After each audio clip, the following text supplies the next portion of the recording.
Hello, everybody, and welcome back to the Inky Thoughts podcast. Today, I have a legend in the UK who's been a part of the tattoo scene for longer than I've been alive, and many of my listeners have. An absolute cracking guy, and a guy who's been referenced by both historians and journalists alike for years and years. But before I give him too much of an introduction and embarrass him any further, Lal, would you please let people know who you are? Sure. My name's Lal Hardy. I'm a tattoo artist in North London in an area called Muswell Hill.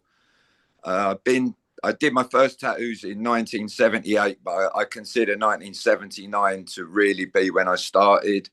And I've been in the same location in London for 42 years now.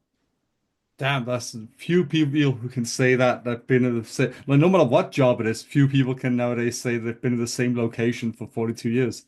Yeah, it's gone quick. Yeah, it's probably just feels like it was yesterday you opened it, I imagine. Yeah. So why did you open it back in the day? What made you open a tattoo studio in Muscle Hill back then?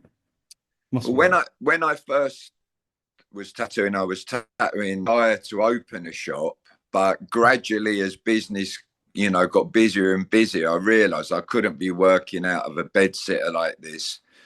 And one of my customers just said to me, my father's got a shop that's empty. And it was in Oh, a back street in Muswell Hill. I mean, anyone who's been here will tell you it's in the most unlikely of locations to find a shop. But traditionally in Britain and has sold general groceries and things. And that's what this shop was. It was a little grocer's shop all and it right. was empty. And the guy offered it to me for a good rent. You couldn't get shops on the high road in those days because tattooing was seen as an underground art. Plus, it wasn't really a business that allowed you to earn enough money to be able to rent a shop in a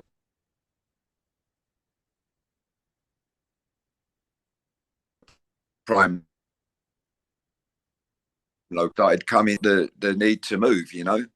I see it as a bit of a filter really, because if you're on a big main road, a busy main road, although of being tattooed. Hmm. I mean that's absolutely the truth to that. Like it's interesting, also interesting to hear about because nowadays people don't really consider the fact that it's been a long road getting to this place where you can open a tattoo shop even just down the high street, in a local city or town. Yeah, I mean, the thing is, tattoo, isn't.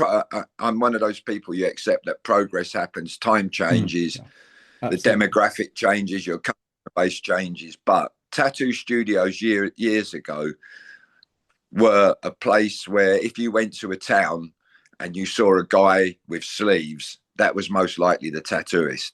You know, it there were very few people heavily tattooed when I first got into the trade. Yeah. Nowadays it is open to everyone. Mm. As it should be. But Yeah, back yeah. then we faced, you faced problems from other tattooists who would, even if you were like 20 kilometers from them, they'd think you were on their patch.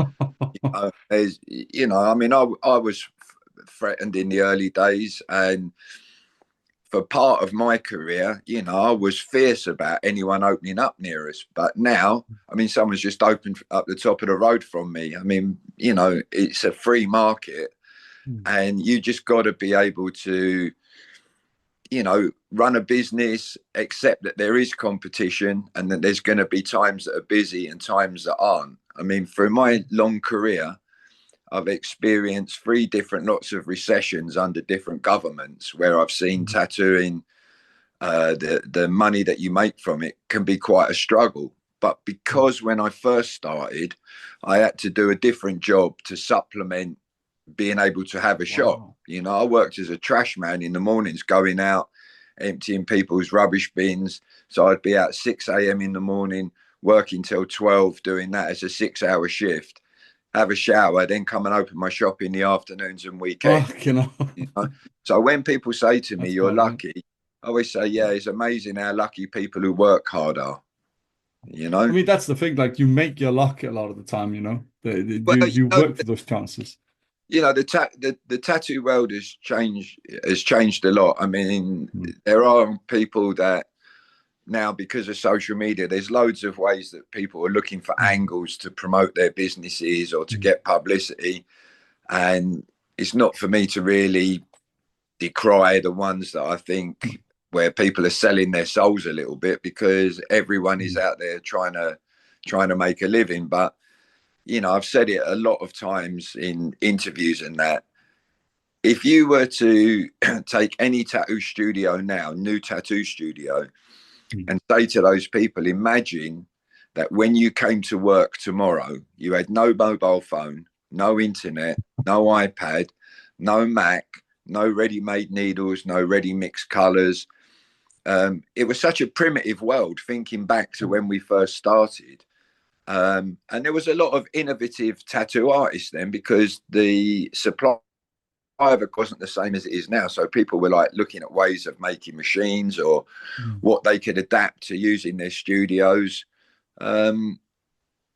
All that being said, though, we are at a place now where we have the best colors, the best equipment, the best hygiene. You know, I mean, I've said before, looking back, people say, you know, was it better in the old days? And it wasn't really, in a lot of ways. There were certain aspects that were, but really, I've said it. Sorry if I keep saying I've said it before, but No, that's okay. You know, the most precious commodity that we have as human beings is time. Yeah. You know, so if there are things that can save you time and allow you to use that time in a more productive way, or artistic or creative way somewhere else, that's a good thing for us. Yep. You know? Well, I think you hit the nail on the head there. That I think a lot of people sometimes look back with like rose-tinted glasses sometimes and forget to think about, oh yeah, but there are also innovations that have been made that have made it a lot easier to focus on being a tattoo artist today and make a living from it. As you were saying, you had to work a supplementary job just to be able to pay the rent, even just in an outside in the north part of London, you know. Yeah. Whereas today, people can open up down the high street, closer to the center, and they can make a living from just tattooing if they're great enough, you know. Yeah, it's pretty mad though, because I just saw a Yeah. new shop near us that's open that is doing a juice bar, a coffee bar, Fucking tattooing, hell. piercing. There seems to be a lot of businesses that are trying to incorporate tattooing almost as a secondary business within Yeah, it. that is kind of weird. I do agree with that. That is kind of strange when you see, oh yeah, we do hair, but you can also get a tattoo while you're waiting.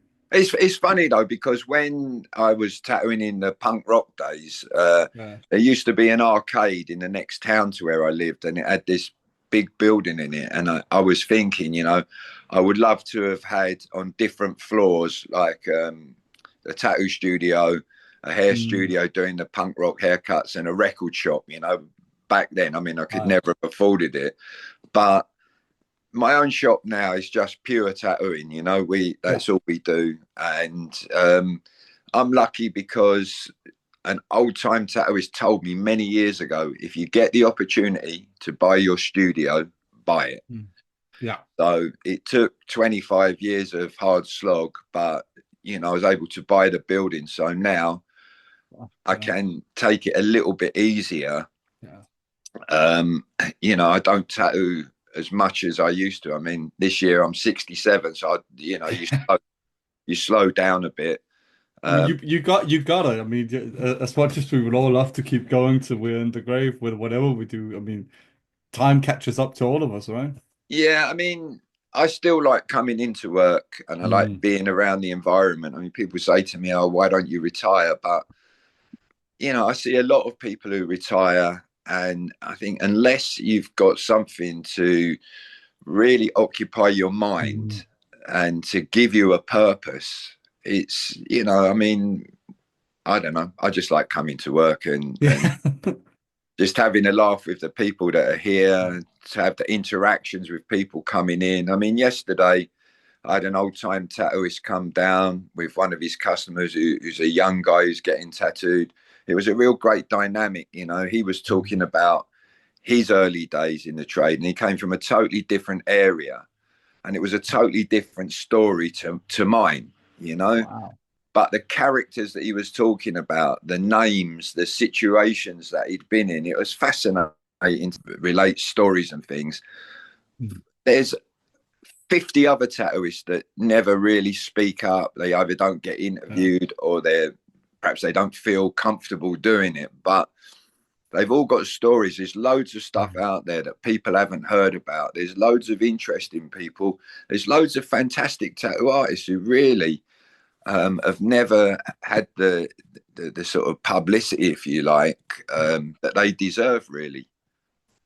I mean, yeah, that's the thing. Like many of them, especially the guys who paved the way for modern tattooing way back in the, I mean, even back when the electric machines were first coming out, you only really hear about them when historians like Matt, who we both know, discover them and then talk about them in their books. Else, there's no chance for people to really hear about these unless they, for example, run into a man like yourself who might know firsthand some of the people that might have known these people back then, or might have known people that work with people that work with them. It's all this I was going to word of say, mouth in a beautiful way. sorry to interrupt. I was going to say, what's quite interesting at the moment, though, is you've got like Dr. Matt Lodder, you've got Terry Manton, who runs the site Scottish Tattoo History, but oh yeah, actually, his knowledge is vast. You've got Jimmy Scousey, grandson of Les Scousey, who runs the Bristol Tattoo Club. You've got Paul Ramsbottom, who's got Rambo's Tattoo Museum. With all of these guys, they're all like able to offer historical insights, but also discovering stuff all the time. It's like Paul Rambo, he's just put this book together on the life of Cash Cooper, who was a tattooist in London and in Manchester. Now, within the pages of his book, he put where Cash Cooper was born, the road that he was born, which is not far from here. So last week I went there, I couldn't believe it, because there was a stained glass window above the door that said C.F. Cooper, which was Cash Cooper's father. That was their house. And to think that is still there, that's like nearly 100 years old, that window. I love that sort of stuff. It's like when you walk down Copenhagen, where I'm from, and you see down in Nyhavn the old yellow building with the 17 on it, and your tattoo history, that's been there for ages. This always looked like that, the outside of the building. Well, the interesting thing about Danish tattooing is that when I was a kid, we had these lick and stick tattoos that were called I think they were called Sailor Dandy, but Tattoo Ollie did all the designs for them. Oh yeah. And that was one of the first things as a young kid that I used to love these things. And funny enough, I managed to get a whole set of them for my collection. And I just think back to when you used to lick them and stick them. They never came out quite as good as you wanted, but they were all traditional designs. And as a child, my uncles they've been in the Navy and been in the army. They were tattooed. And it's funny because as a kid, you're trying to emulate your peers. And I can remember putting these tattoos on, and two of my uncles, they both had full rig sailing ships on them. They've both been in the Navy, gone to Hong Kong. And I can remember when I was about 17, 18, I went and got one of these big ships tattooed on me in a really like crazy little shop in Brighton in Sussex. But man, the guy really messed the tattoo up, to be honest with you. It never came out as good as their ones, Looked more like the stick and lick ones. Oh man, it looked like he'd done it with a stick, but that's all part of the journey, though. It is. There's a learning curve sort of when you start collecting tattoos. I remember even though it's a different generation, when I got a few of my first ones done in Portsmouth while I was studying there, it was like the guy was like, "Hey, I don't do color normally. Can I practice on you? I'll give you a discount. You're young and you're only 20, so you're like, yeah, go on, mate." Yeah, but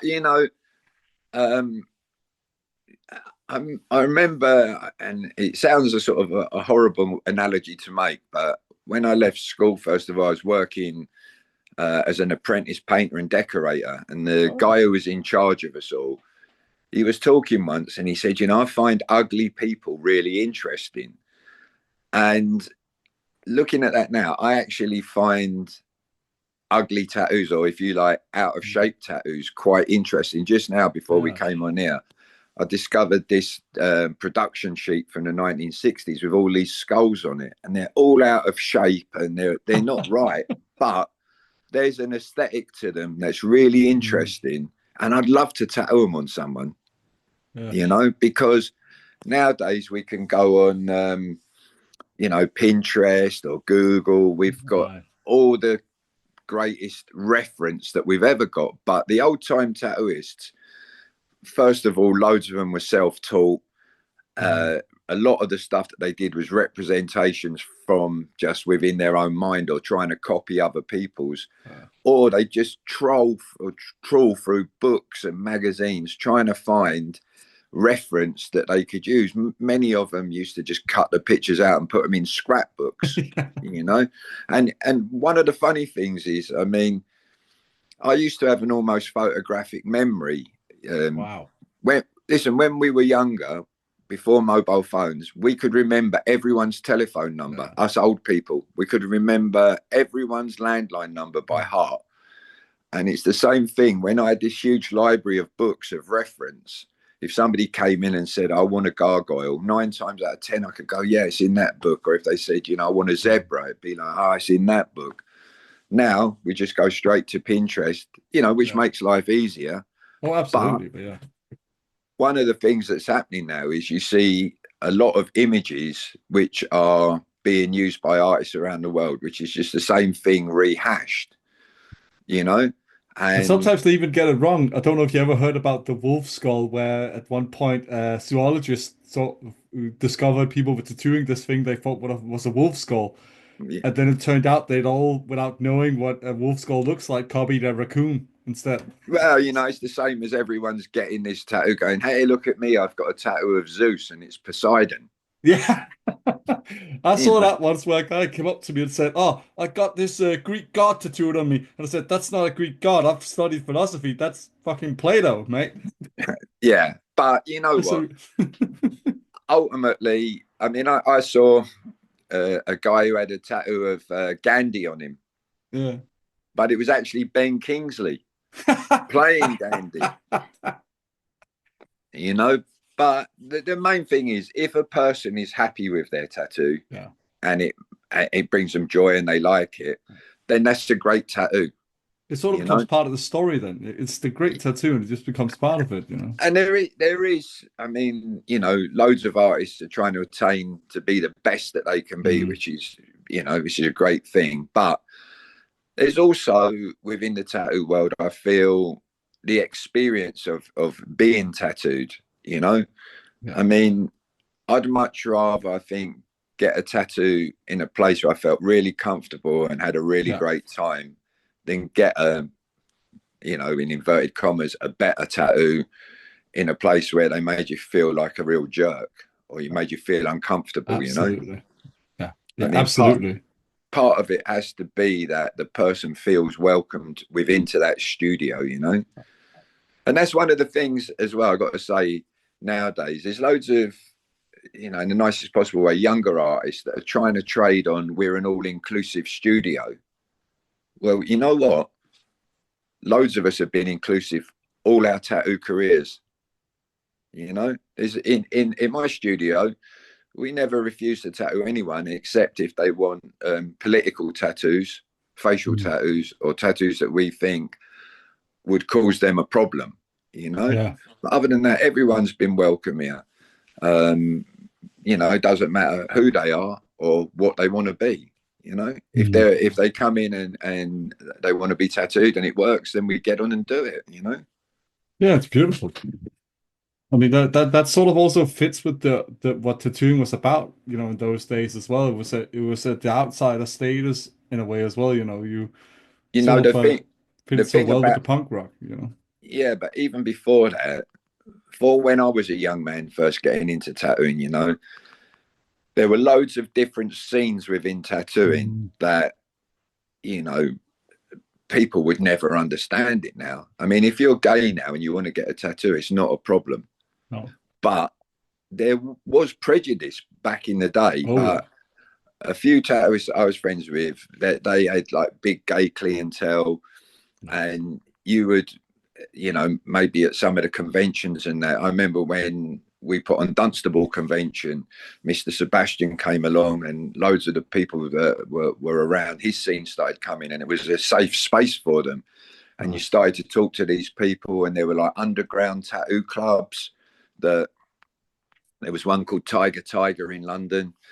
You know, there were loads of little different sort of sects and scenes going on that now, because everything's so open, it's great in one respect, but there was also something really good about the sort of subculture scenes across the board of going into, you know, if you like, dark little clubs, or going to a pub, or going to a bar, or going near, whether it was, you know, like a rockabilly place you'd go to, or a punk rock place, or that.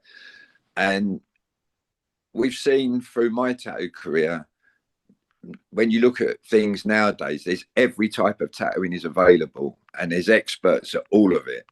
But you've got to think, when we first started, it was only when Leo Zulueta really hit the scene with that tribal started to come along.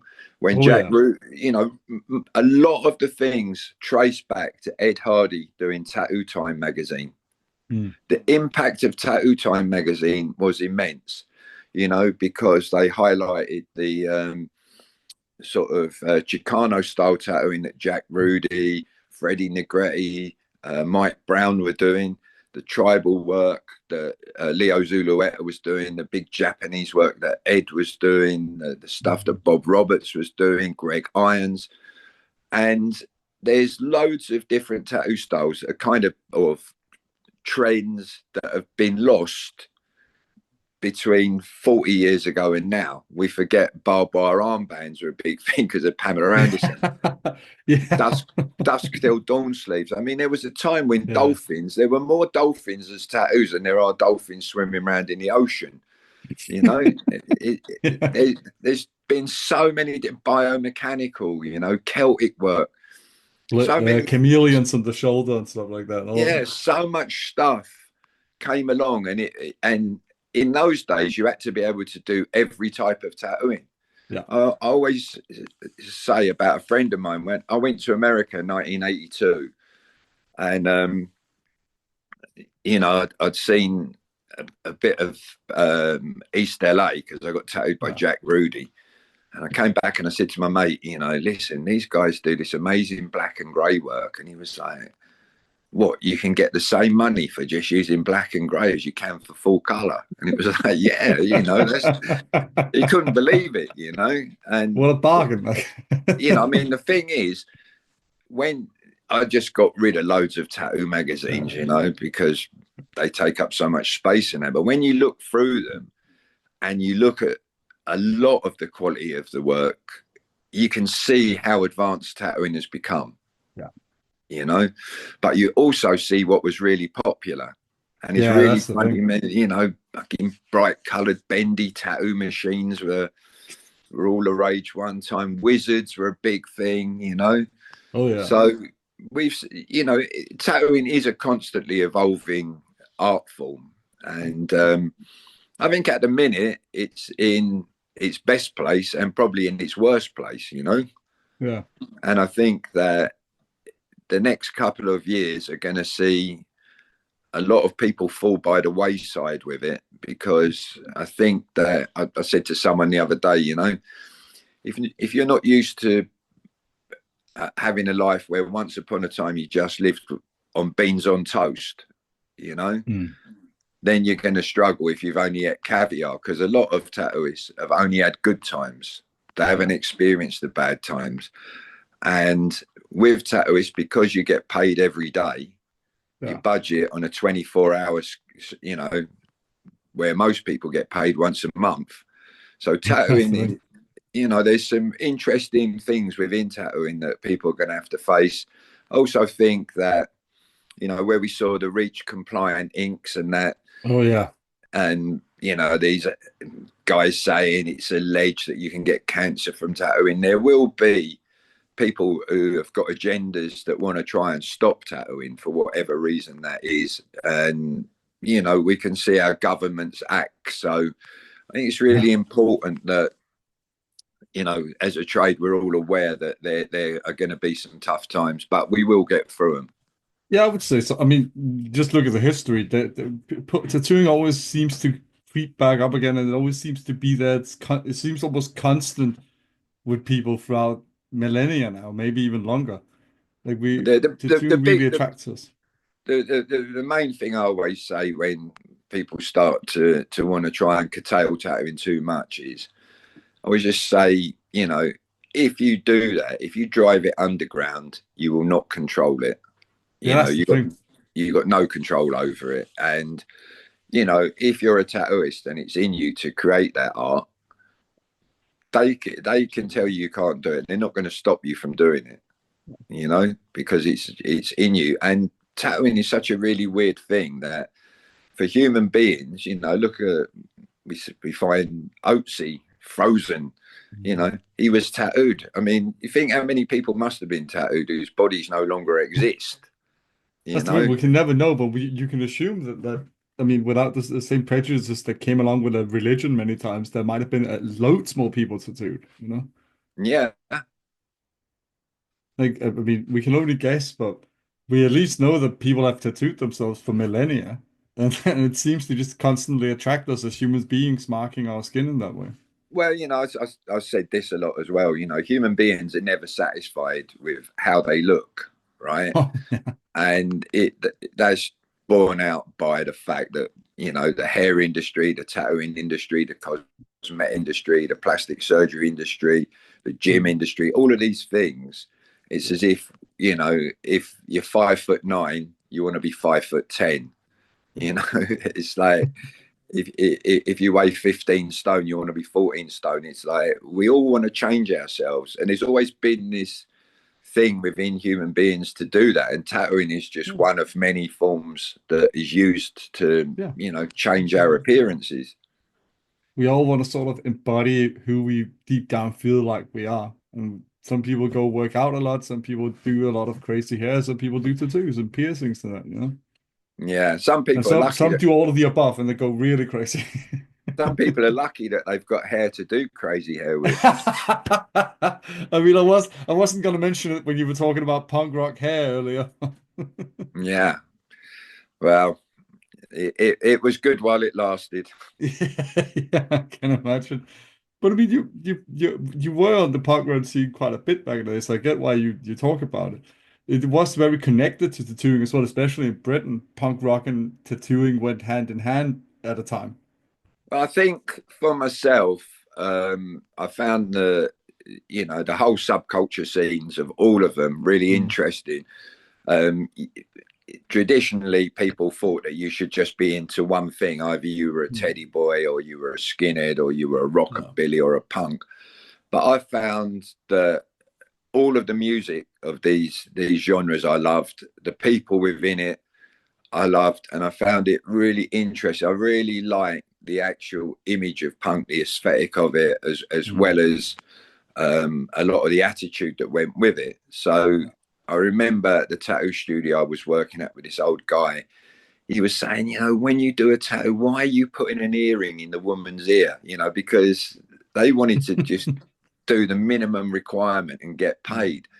And you know, I just found it really, really interesting. And people say to me, "Oh, you know, you were this and that," but there were other tattooists doing punk rock stuff. It's just that I've pushed myself, and I headed for a few magazines and got in touch with the feature editors and Mm. said, "Look, you know, this is what I'm trying to do. If you want to do a feature," and Punk Lives magazine did big feature of all these punk tattoos I'd done in the 1980s, and it was just mental. I had punks coming from Can all over imagine. the world to get tattooed, you know. You must have seen your um fair share of safety pins and mohawks coming in through the shop door. yeah, and you know, but what I really like about it is now there's other younger tattooists that you know they do it better than I did, but they love to share photos with me, and it's great because Nice. I believe in giving as much encouragement as possible to people, you know, and that's one of the things I feel as somebody who's been in tattooing for a long time. People that show the right attitude towards it, and the right drive and the right your sort of ethics, you know, I'm happy to sort of just give advice if I can to them, and help them, you know, because in my early days there were a few tattooists that were really kind to me, you know, really helped me out of a lot of things. And I feel that with tattooing, if you look after it, it will look after you, you know. Yeah. Yeah, absolutely. I mean, there is that passion you gotta have for it, but when you have that passion, it's absolutely gonna be amazing. At least that's what it seems like. That's what I hear echoing throughout many tours I've spoken to. That it's about this living for it and wanting it and loving it. Like, Fucking hell, man! I tell you, you know, I mean, my life with it is just been phenomenal. I mean, I ended up in Tahiti, Borneo, Japan. You know, I always remember this book I bought in 1975 called Skin Deep by Scott and Gotch. They oh, were two naval men, but it was a kind of encyclopedia, if you like, of tattooing, a bit of a mishmash of stuff. But I was looking at the photos of people being tattooed in Borneo and Japan, even America. You know, I was like young, and I was just thinking, God, I'd love to go to those places. And I mean, when I was a kid, going to Mallorca was like an exotic place. You know, like it's not like now where people are just heading off there every yeah, other I summer. mean, you know, there's nowhere you can't be in this world within 24 hours now, you know.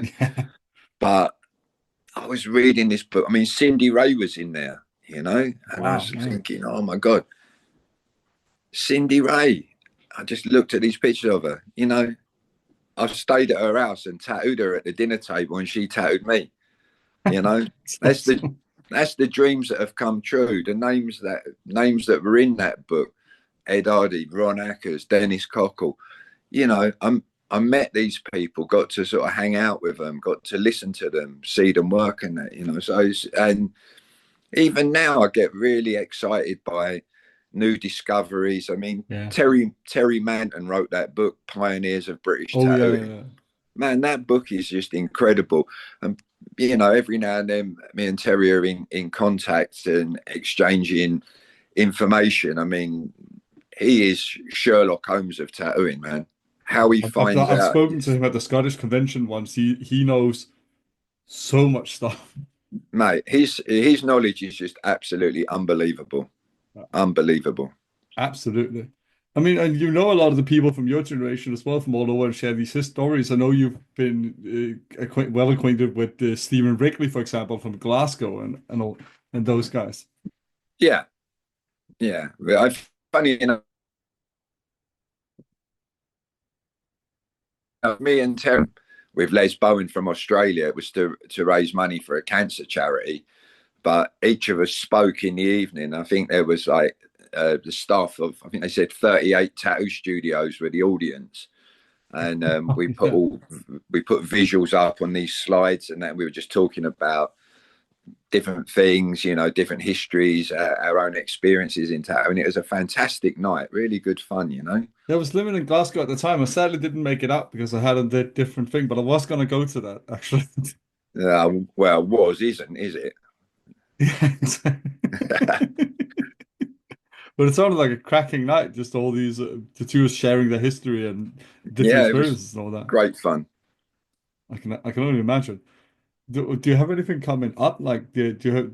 I'd imagine. I mean, you still enjoy traveling and all that to some extent, I imagine. But Well, to be honest with you, I last year I got diagnosed with throat cancer out of the blue, oh, damn. which is okay. You know, I went through treatment for it, so it kind of that combined with the lockdown of that we went through, kind of put a bit of a dampener on traveling. So Mm. now that I'm sort of regained my health, regained my strength, there's other things that are happening. I mean, this weekend I'm going to have a look at the Brighton Tattoo Convention. Oh, lovely.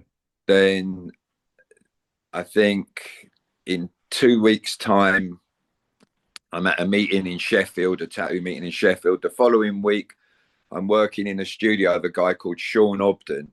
Him and his Oh, son Josh, they've had the shop for 40 years, so it's their 40th anniversary.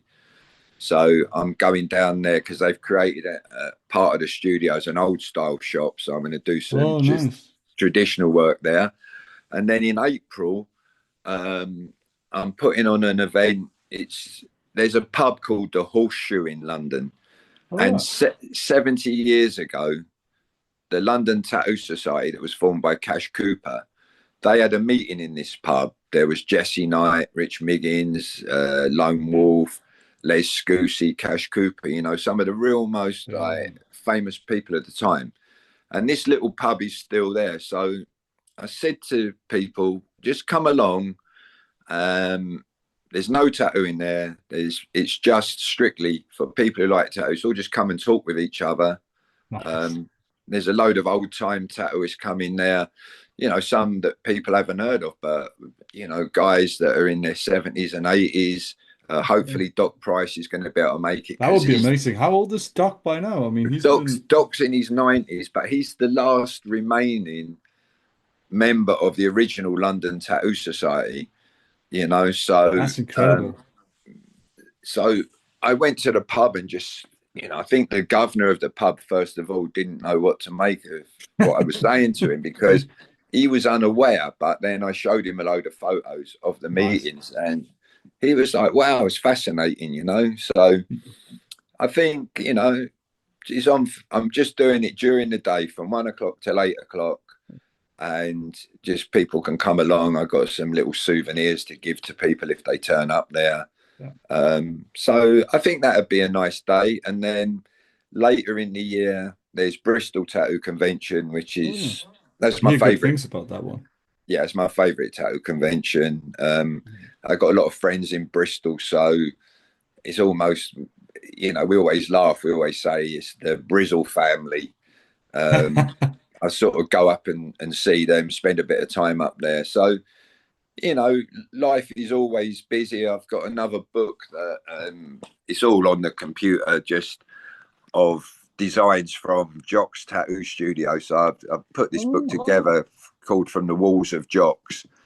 Um, I just got to write the introduction page and then I can just put it out. But there's always stuff to do. There's always something happening. I mean, you Rushing do in. keep busy. I mean, as I mentioned earlier, you also wrote the foreword to Cammy's book, and you've been in one of Matt's books at one point as well. That you like to get your fingers stuck in there, you know? Well, the thing is, people ask you to do things, and it's very easy to say yes, and then Yeah. you put yourself under pressure to do it. But all the, all the people and all the things that I get involved with, like that, all those people offer things back to me. Do you know what I mean? It's like that we're all friends within it. So it's nice to be nice to people, really. Yeah, I couldn't agree more. And it's not a one-way street, as you said. Like you all help each other out mutually. Yeah, sure. I You, mean, as much you as know, you as, can at least. this friend of mine said that he knew a tattooist who he thought that the tattoo tree was going to bear fruit forever for him, and he never looked after it, Really. and it withered and died. Well, the tattoo tree that I've got, I water that so that it stays alive and bears fruit all the time. That's how I want it to be. Hmm. That it's very easy in this trade to get jaded with things. So you have to kind of really look more at the positive things than the negative things. And, sometimes it's just great to sit down, do some painting, Yeah. do some drawing, you know, or just stick some stuff in the post to somebody that is suddenly going to put a smile on their face. The same as, every now and then something out of the blue will come through our door at the studio, and it might be just a letter or a badge or a painting or a print or something, Mhm. and you just think, wow, somebody's took the trouble to do that. It's a real nice feeling. I think people can learn a lot from that. I've at least from afar admired that a lot about you, Lal, that you have such a positive outlook. And as you said, look for the positive things in the stuff that are happening, whether it's the way that the two worlds developing, you look more at the positive side and where it's progressing, and whether it's how you maintain your own tattoo career and all that. Like, there's a lot of beauty in that, keeping an eye on the positive. Yeah, I mean, it's, you know, I could go off on a rant about a lot of the stuff I see in tattooing that I don't like, but I know from experience that, you know, maybe a lot of young people have got these mad ideas, and I'm sure that the older school when I started were going, look at that fucking idiot up the road with what he did, you know. And there's going to be some of these things that endure in the trade, and there's going to be some of them that don't last, you know. Yeah, I will say though that the internet has created some real sort of strange things within tattooing yeah, that is for true though. for likes and for that little Yeah, bit of fame that doesn't last that long, you know. But you know, people have to do what they want to do. And I said it to an old guy the other day who was ranting and going mad. I just said, you know, it's all part of the journey. And some of the choices people make, maybe they're going to regret, you know? yeah, absolutely. I mean, it's the gamble we take, when we go along with this crazy ride called life, that not everything's gonna work out always. And one of the funny things is for a lot of the people that are very ideological now, who get tattoos to say this or that, you know, it's really mad how sometimes the meaning of tattoos can change, you know? And yeah, I always said as well, the laser is gonna make a lot of money out of tattooing, you know? Yeah, yeah. Seriously, I mean, We're you know, seeing it, we're seeing it already. There's so many pop-up like laser removal clinics and studios offering laser now and all that. I had a big tattoo on my leg. It was a big pin-up girl. There was nothing wrong with it, but it was just like, I don't know why I got it done. It was when I was younger, but I got it lasered off, and I got Maria Rocha to do this tattoo on it, and it's a really great tattoo that she did. But then somebody was saying to me, you shouldn't have got that tattoo removed, and I thought, fucking hell, you're actually telling me what I should be doing. But it was the Nuts. only way that I could create enough space because, look, I've been tattooed by over 80 different tattoo artists, and that's Got one a of the other, long life as well, so that's a lot of work. yeah, that's one of the things I say to people that want to fill themselves up real quick, just say, listen, if you can slow down a bit, it's really, you're still going to have that desire to be tattooed, maybe years later. I mean, as I said, I still got little bits and pieces where I fit stuff in, and it might look like a bit of a mishmash. It's aesthetically, it don't look as nice as having a pre-planned bodysuit, but there's so many memories there of all those different people, I of think there's a all those. beauty to the patchwork as well, of planning, of getting the tattoos that matter in the moment here and there as well at times. Yeah, yeah. Oh man, I mean, when I was in Tokyo last time, I got tattooed by a guy called Hori Ken, Oh, and fine, no, nice. I went to this little sort of pod building, one of those little flats that the Japanese have, Yeah. and I just walked in. There was a little sink on one side, a little cooker, and then I was in this room, had underfloor heating. I just laid down. He had a radio playing, whatever Japanese radio station was on. He did the whole thing by hand. It was just a totally Oh, amazing wow, that's experience, awesome. When I was in Tahiti, Keone Nunes tattooed me on a beach with a bit of sharpened bone. When I was in Borneo, I Oh, remember being tattooed by the headhunters. It was at night. There was a big storm outside with all the rain battering the building. I mean, all those memories are just fantastic. there's some truth to I can't remember who said it first, that they sort of, whether they have a meaning or not, the tattoo itself, they sort of etch into you the memory of the time you got it. Yeah, I mean, I put it in the front of a book once. It said, "In the diary of life, tattoos are just inky memories," and Yeah, that's a beautiful, I mean, and there's a that's how. poet in you as well, Lal, I must say. Yeah, no, but that's in a lot of cases, that's how it is. I mean, I kind of have got just so many different things on me, and I think I love that about tattooing, that people will get stuff that has a specific meaning for them, Yeah, you know. I mean, absolutely. I tattooed a lady this week. She was completely covered in random tattoos, you know. But it was great because we just sat there talking about, oh, what does that one mean? And where did you get that done? And what was that? And it was, I saw her describe herself on a Instagram page as the human picture book, you know? That's brilliant. That's absolutely brilliant. Yeah. And I love that, you know? I get why. There's a charm to it, you know. There's this like enjoyment of life that just comes through in that sort of tattoo collecting, I E- think. Even like as a tattooist, I guess you know, perhaps you take more interest than some people. Yesterday, I tattooed this guy, and you know, he had quite a lot of tattooing dotted around on him. I was tattooing something on his legs, and just round on his calf, I saw this like portrait of a woman's face, you know, Hmm. and it was like an old school, like 1950s style, but it was just like it was so well done. It was just, it really caught my eye, and I love that when you suddenly see something and you're like, wow, that's great, you know. And then you A good ask little them, and they, treasure hunt. yeah, and then they tell you about who did it, and Hmm. you know, it's fascinating. It's always been a good way of connecting with people, at least within the tattoo community, when you know you both appreciate tattooing Uh, and then you see something cool in somebody or something interesting in some way, you know?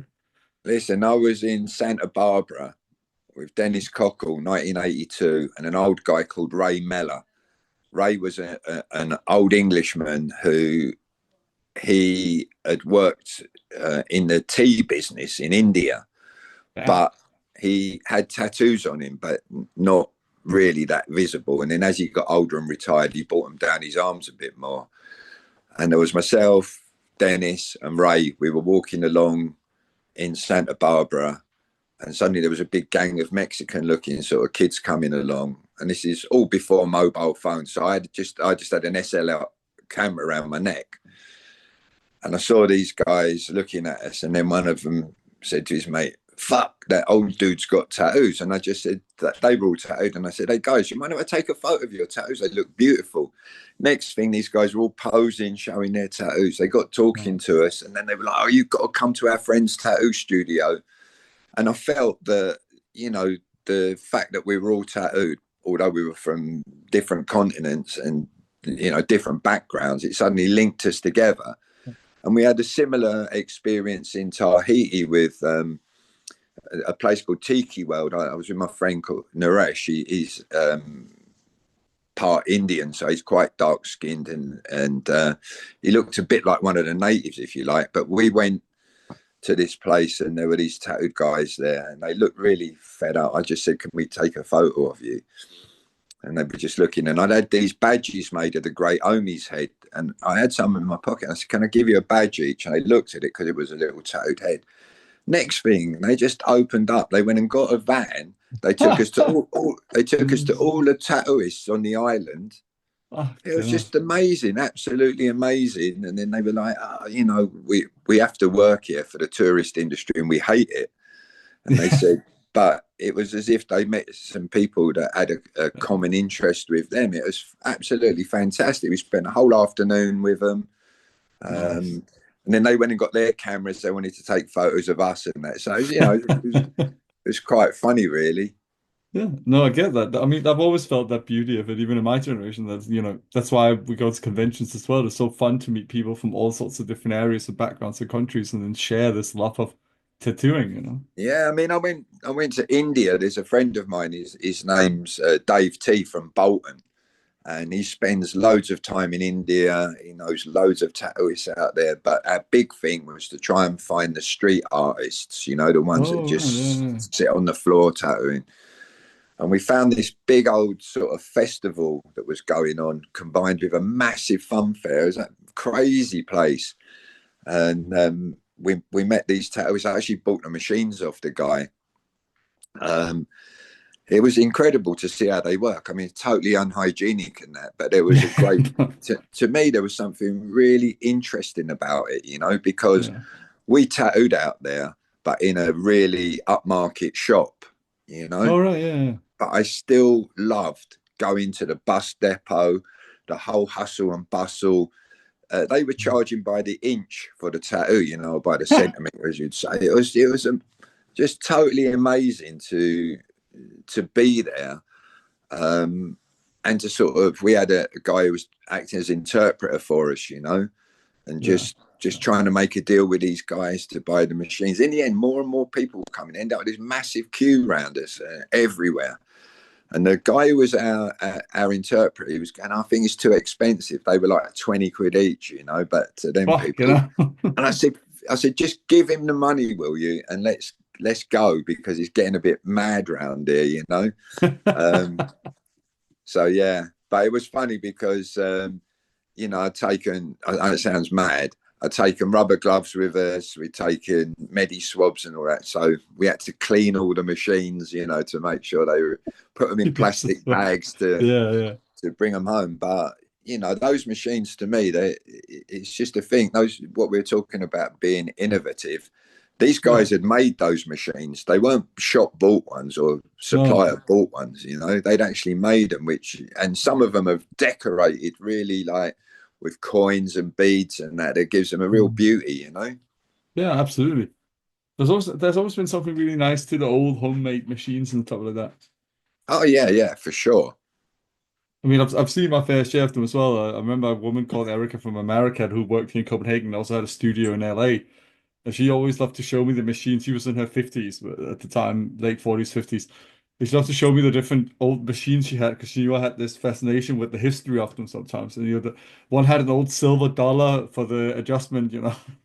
Yeah, it's funny where, I mean, I managed to get through a real kind lady one of George Birchett's stencils, Oh.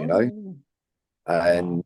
I've got some Brooklyn Joe Lieber acetates and things. And when people visit, I know it sounds mad. I say to them, do you want to touch these?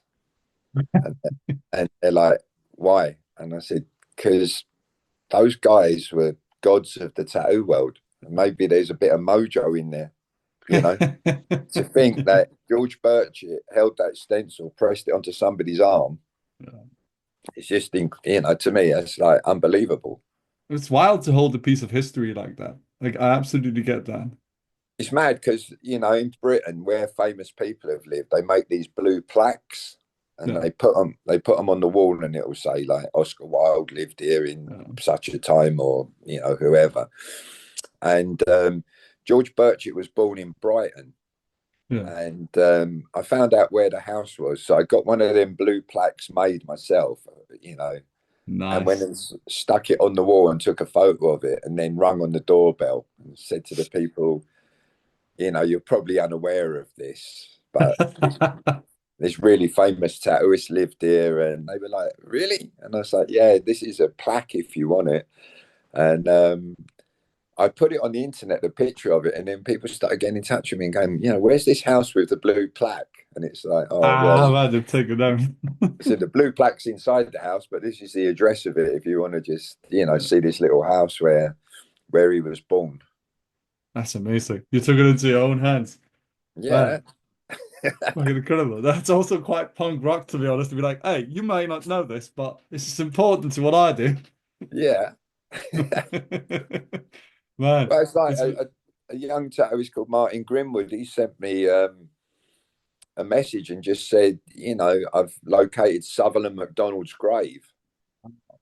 And I was at a convention, and the cemetery was really near to where the convention was. And I thought, I'm just going to go and see it. And I just, I know it's just a grave, but it's Sutherland MacDonald's grave. And it was like pretty mad to just go there and see it and think, he lived there in that town. yeah, that's Yeah, nuts, man. tattoo history, man, drives me mad. I just follow it everywhere. Well, I mean, not to age you, but you are part of it as well yourself by now. I Yeah, mean, yeah, I suppose so. yeah, I know it's that is truly a maddening thought to That's have about that. oneself, I guess, but That's why I don't visit any tattoo museums, in case they keep me as a living exhibit. they just might. One day Matt's gonna call you up for a favor and ask if you could just stand in the bush. Yeah, Oh man. On that note, I've been keeping you for quite a while now, Lal, and it's been absolutely brilliant to talk to you. No, it's been a And great pleasure. I can't thank you enough for coming on my little modest podcast here. I love hearing all your stories and that. But I want to know before we end the episode, do you have anything going on you want people to know about?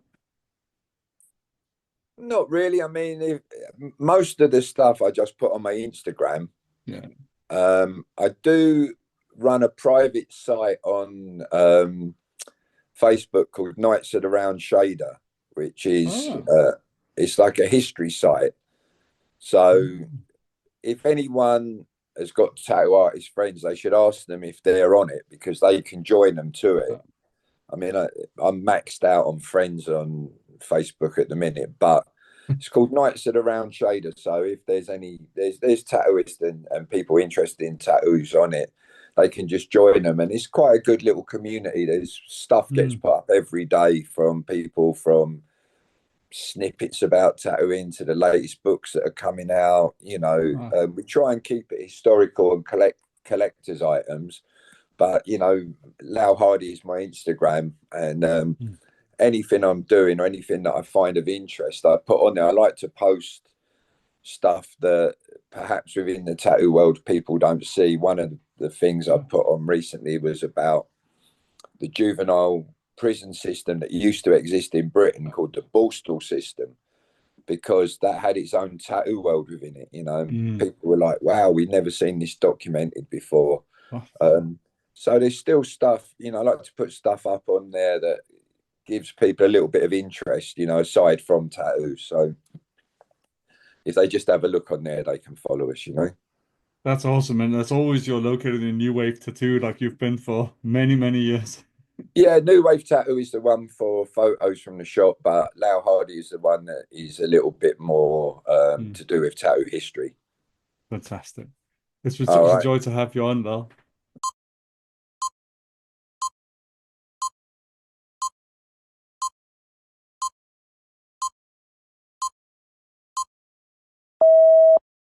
Hello, everybody. I hope you enjoyed this episode with the legendary Lal Hardy.